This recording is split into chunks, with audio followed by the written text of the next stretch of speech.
Welcome to a Parthian Films Blabbercast. Parthian Films, in cooperation with the Snake River Theatrical Plagiarists Guild, is pleased to present the story of the 1927 Plum It Series. This tale is a part of the yet-to-be-released third installment of your Snake River Skirr travel guidebook.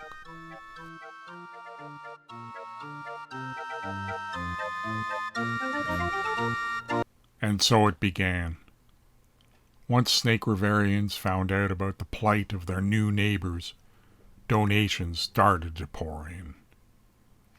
Upon their third visit to New Minsk, the bootleggers came home with a gift from the clowns, a bottle of vodka. Once Snake River City Council heard of the transaction, the Board of Trade got involved. In the meantime, Purvis learned a little Russian, and the clowns learned a little English. It was a haphazard business. The bean counters at City Hall needed a fix. So the first addition to the trade mission was Bert the Babblefish Barterson. This man could talk. He would tell anyone who listened, "There's not a language I do not know." Bert would brag about most anything, despite his practice of crowing. Both sides appreciated Bert's inclusions at the meetings. Bert joined Purvis and Baugh on these trips, and once the group found a common language, they began to find common business interests, and the commission members grew. Once the bureaucrats got involved, Spikes wanted out, but there was a snag. He and Baugh made some friends. After they unloaded a wagon, Purvis and his son would drift away and let the two sides haggle amongst themselves. The clowns had a contingent of young workers that helped with the load, and they would duck out of these meetings as well. These young clowns, Purvis and the boy, would sit around a warm fire. The clowns, being clowns, would entertain the Snake Riverians. It was a most joyous experience for the young waif, and Purvis could see his son would act differently around people of his own age.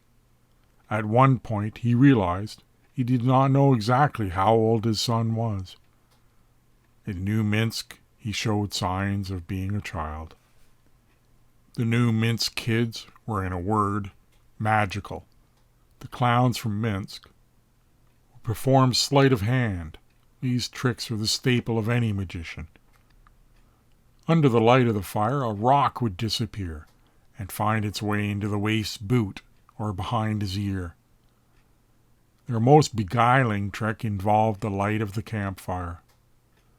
Somehow they could manipulate the movement of these flames, painting with shadows and light that would make pictures appear on the canvas of the snow.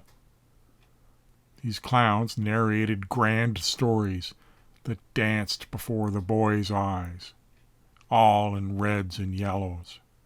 Tales of beloved kings and evil queens took shape in that blaze. At this campfire, in the middle of North Dakota, Saskatchewan, the great tradition of European theater was on display. Purvis pretended not to be impressed. The bootlegger did not like to be fooled, and he constantly sought to see the source of the trickery. Too often, for his own liking, he got carried away in the story and oohed and awed right along with the boy. Back at the main gathering, the game was trade and commerce, and Ivan was the main negotiator for the Minsk side. Right from the first meeting, he was beholden to Snake Riverians.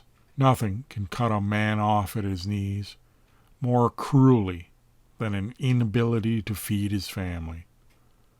Without the generosity of Snake Riverians, he and his family may have just passed away. In time, the clowns from Minsk grew their own wheat and learned to hunt. With a few donations from Ned's Nelly Emporium, the clowns from Minsk began to raise mules. One Snake Riverian entrepreneur got into the game early. Baron Pal Hawkingsworth. Baron is one of our best snake oil salesmen. He pushed his way into the trade deals and became the self-appointed lead negotiator on the Snake River side. Hawkingsworth had a reputation in Snake River. He had the bad habit of weaseling his way into some deal, gaining profit from the effort of others. The notoriety had gained him the nickname Mr. 10%. The truth of it was, if you made a deal with Mr. 10%, it was lucky if you held on to 90. The other mainstay, the Snake River Trade Commission, was the owner of Petrov's most precious pickled plums. Lefty Petrov was a client of Mr. 10%. Petrov was doing just fine at his pickled plum business until he partnered up with Hawkingsworth. Baron Powell talked the plum farmer into buying some advertisements. He convinced the farmer that if only he had the right ad campaign, he could sell more plums. The pair hired a local band, the Dewey Riel Time Players. Between the plum farmer and Dewey, they came up with a jingle. The hook to the song went like this: "If you're ever in doubt about what to eat, just remember to plum it." The catchphrase was plastered all over the village. The song was played on the radio at every break during a Skirr hockey broadcast. Every time the jingle played, Hawkingsworth was paid.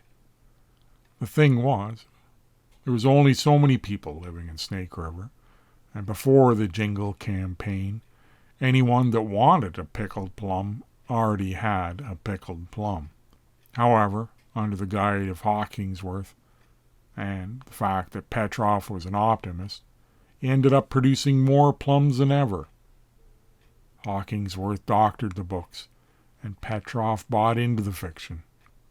A long story short, the clowns from Minsk got more pickled plums than they really wanted.